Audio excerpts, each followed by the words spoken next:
1. It's a test of engineering know-how. Could a vehicle that flunked a crash test? This is just looking terrible. Be redesigned so it's much safer and not much more expensive? Structurally, it's looking very good. That was the same challenge facing the designers of 10 cars and minivans, including big sellers like the Ford Windstar, Dodge Neon, and Volkswagen Jetta. And as you're about to see, while some models improved, others did worse the second time around. We'll show you everything from broken parts. The steering wheel has separated from the column. To an unexpected discovery. It's actually on fire here. That led to the recall of thousands of cars. Car companies are competing in the safety marketplace, and they're using the results of our crash tests, the results of government crash tests, to promote their products. See what the dummy numbers are. Brian O'Neill and his team of researchers at the Insurance Institute for Highway Safety conduct the crash test the government doesn't do. The government tests cars head-on into a flat wall at 35 miles per hour. The force spread evenly across the front. But the Institute crashes cars at 40 miles per hour. O'Neill says it more closely resembles many serious real-world accidents, where cars end up hitting like this, driver to driver off-center. The test cars are bought right off dealers' lots. Dateline has no say on how they're chosen, tested, or evaluated.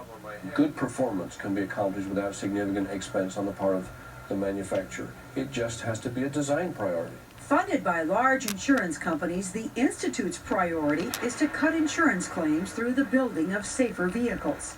All of the vehicles meet or exceed government safety standards, and many of the cars you'll see tonight are being retested because the automakers themselves wanted to know how their new models would fare in the Institute's test.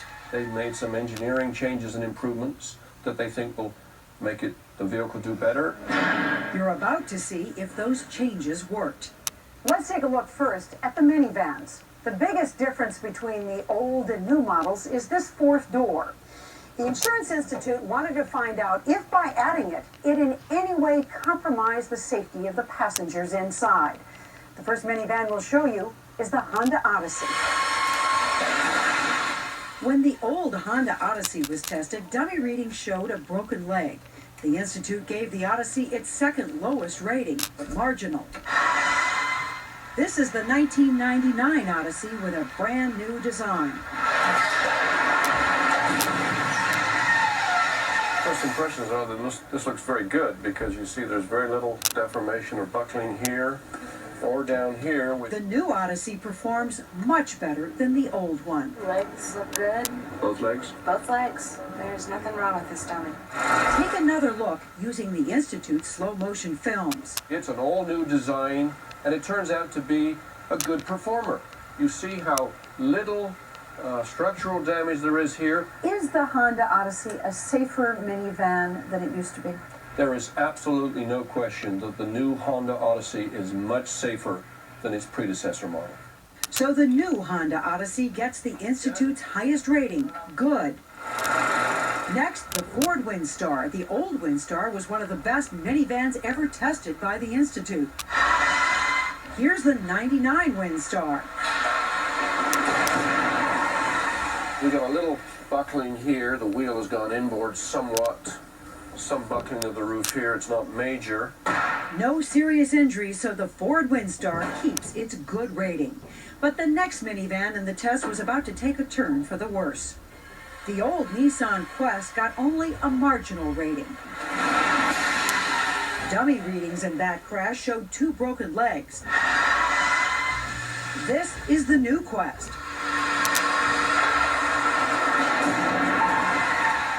It's looking very bad. The area around the driver's feet has been pushed back almost 16 inches. O'Neill calls it intrusion. We've seen collapse and failure of the structure here. As a result, we've got intrusion back into the compartment. So why does the new Quest perform even worse than the old one? Clearly, something about this door has weakened this structure, which is contributing to this collapse. Broken legs? Broken legs, but look in there. You're not just going to have potentially a broken leg. You could finish up with major fractures, multiple fractures, because your feet and legs can easily get trapped in there. The Institute gives the 99 Nissan Quest its lowest rating, poor. Now compare the Quest on the left with the Honda Odyssey, a good performer, on the right. A fourth door doesn't have to result in deteriorating performance in this test. Now the mid-size cars. The old Mitsubishi Galant was rated poor by the Institute. But the new Galant does much better. They've strengthened the occupant compartment so that you see this retains its shape reasonably well. Compare the old Galant on the top with the new one on the bottom. Dummy readings show only a possible leg injury in the new version. A success story. A big success story, a much safer vehicle. The Mitsubishi Galant just misses out on the Institute's highest rating. It gets an acceptable. Two other mid-size cars, the Saab 9.3 and the Hyundai Sonata, also improve over their earlier models. The Institute rates both of those cars acceptable. The final group is the small cars. The old Mazda Protege was rated acceptable by the Institute. As for the 99 Protege, much the same result. Dummy readings show a broken leg, which keeps the Protege from getting the highest rating. It gets an acceptable. The old Dodge Neon received a poor rating from the Institute. The safety cage has not performed very well. So did the brand new Neon improve? This door is folded away so that means that the dummy can move in this direction in the crash. Dummy readings show a broken leg. O'Neill says there's only slight improvement over the old Neon.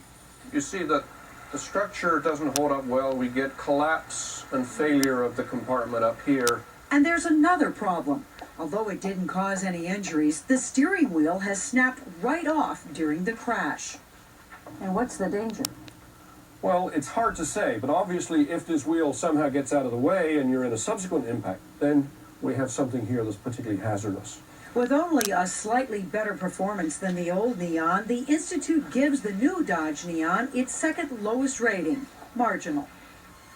The Kia Sophia, the old version, was the worst performing small car ever tested by the Institute, with multiple leg injuries. So does the 99 Sophia do any better? From the outside, it looks a lot better than the predecessor. Although the structural performance improved, dummy readings still show possible leg injuries. And this time, there's a new concern, the head. It has bounced around between the airbag and the door frame, known as the B-pillar. So it got high forces on the head going into the airbag and high forces when it came back and hit the B-pillar. So that became a poor head injury rating under our system. And because the Institute puts so much weight on potential head injury scores, the Kia's overall rating is still poor. Finally, the Volkswagen Jetta, also known as the Golf, a marginal performer the first time around. Now the 99 Jetta. Even with more than 90 crash tests behind them, the Institute's engineers have never seen anything quite like this before. It's flaming. It's actually on fire here. Get a fire extinguisher. You got a problem, guys. You got a fire. The crash triggered a fire just inside the driver's side door.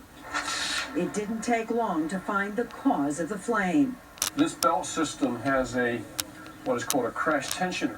A belt tensioner is a device which activates within milliseconds of a crash to eliminate slack in the seat belt, holding passengers tighter to their seats. A mini explosion inside the device generates gas. Gas drives this device around, which tightens the reel and the webbing. And holds you in. And holds you tighter. This gas is hot. So hot that Volkswagen discovered the tensioner had ignited soundproofing material inside the car. You can see where the flame reached all the way up here. That's not very far from somebody's head. That's correct. The actual flame was up at this point here. You see the melting of the material. Volkswagen engineers quickly determined that improper installation of that soundproofing material could lead to other fires.